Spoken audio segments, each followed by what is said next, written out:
Hürmetli vatandaş bugünkü leksiyalarımızı başlayımız. Leksiyada Sadaka Hacı Roza Washington'dan sözdeyimiz.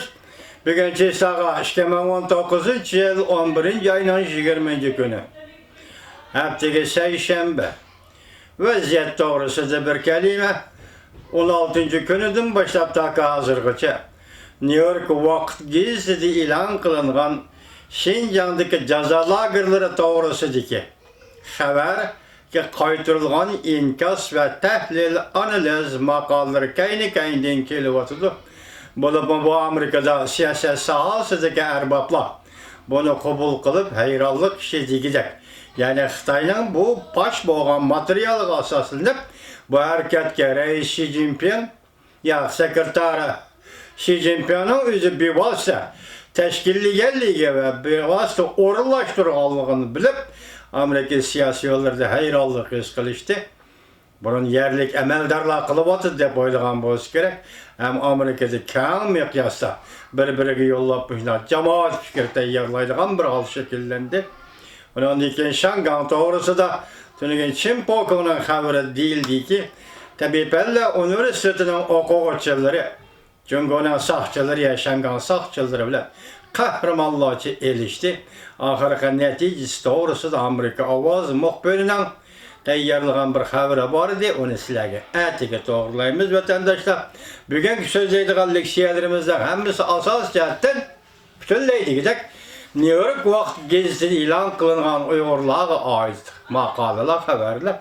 Endi shundaqli bugun biz sizlarga o'qib berayotgan Charles Bolger Angliyalik avtor yozgan Yaqub Bey'ning tarjimalarını bugün to'xtatib turibmiz, chunki bu bugun hammasi Uyg'urlarga bag'ishlangan. Uyg'urlarning, kechiringlar, Uyg'urlarga bag'ishlangan deganda jazo lageriga munosabatli xabarlar. Şanlaşqa keyin yana vatandaşlar bilan görüşümüz tutalım. Bugünkü mavzumunda qarang'uloq ahiri yorug'liq ostida oshkora bo'ladi. New York vaqt gazeti Shinjang to'g'risidagi jiddiy xabari qizg'in qarshi olishga uchun. Mavzuli xabar 11 ayning 19 kuni Amerika ovozining Xitoy til programmasi e'lon qilindi. Xabar mundaq boshlandi. Washington New York vaqt gazeti bir necha oyda tamomlagan jiddiy xabar. Boshqilingan materiallar Jungoning musulmonlar nazarband qilishni qanday tashkillaganligini oshkorladi. Mavzuli xabar Amerikada siyosat sohasida ve muhokama sohasida, ilmiy muhokama sohasida bir necha kundan beri keng tarqalishga boshladi. Haftanın birinci günü Dushanba, yani 18. günü Amerika Qo'shma Shtatlar Davlat Majlisi Ma'muriyat doiralari Jungo komiteti maqola e'lon qilib bundaq ko'rsatdi. Xinjiang voqealarini xabar qilish uzundan beri tashqari dunyo bilib yetgan. Jungo yuqori darajalik amaldorlar qanot yaydirgan rahmisiz bir harakat dalillendi. Bu amaldarlar cümleden Jungo Kompartiyası siyasi büronun a'zosi Qin Chuan-guo Amerika ve xalqaro jamiyatning embargo qilishiga uchraydi deyil. O'xshash bir kunda Amerika Qo'shma Shtatlar Davlat Mahkamasining qo'l ostidagi Xalqaro diniy e'tiqod erkinlik komiteti Twitter'da fikr qoldirib, bu ko'zqarashga qo'shilganligini bildirdi. Bu komitet mundaq dedi.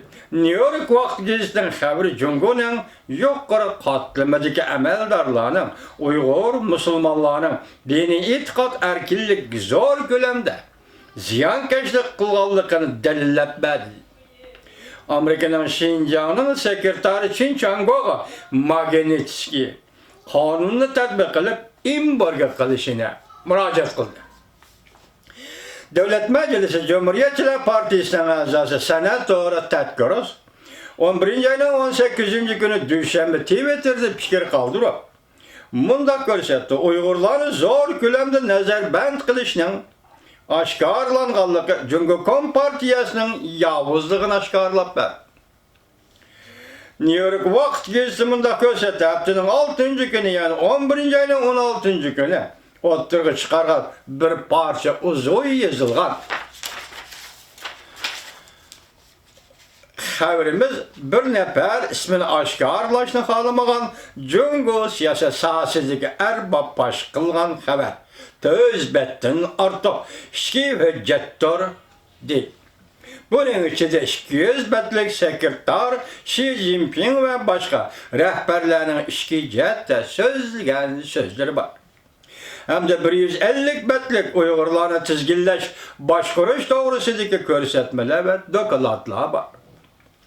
Ve hüccetlerini, bu hüccetler bir kança 10 yıldan bir hakimiyet yürgüzgen Kompartiyanın işki kısmında paş bulup ottırıp çıkan hükümetinin hüccetleridir.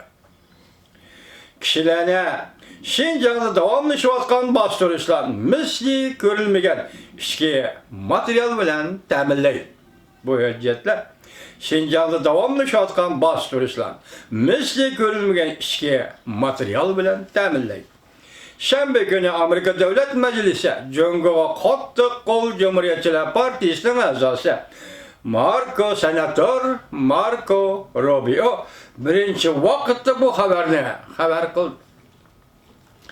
Başkılıngan bu materyallar Jungo hükümetinin Uygurlarını zor kölemde kandak nazarband kılganlığını Şinjan rayonida asallık milletlerin rahmisiz, şefkatsiz, sistemlik bastırganlığını aşkarlap verdi. Ula tüvendeki emeldarlar kılçı rahim kılmaslık doğrusunda buyruk sürdü.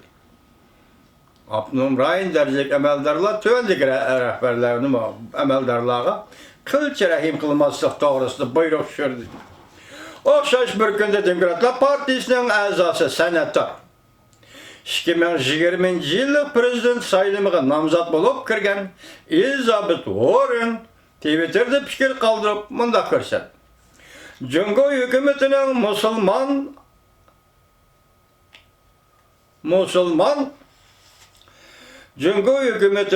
Müslüman asallıklara rahmisizlik bilen muamele kılganlığı kişilerine çöçtizgan derecede kişilik hukukunu defsende kılganlıktır.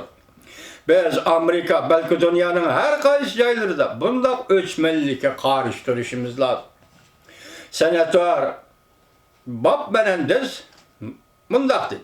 Özü senatör Marco Rubio ile birleşip oturup koygan Uygur kişilik hukuk ve siyaset kanunu layihesini tezlik bilen makullaş doğrusunda haydakçılık kıldı. Amerika'nın kımmet kararlarına qoğdap, zorballık bilen kişilik hukuk ziyankeşlik kılgan, erki tazılaş bilen şugullangan, cahilla görüyüne kanun bilen cezali işi gerek dep yazdı senatör Bob Menendez.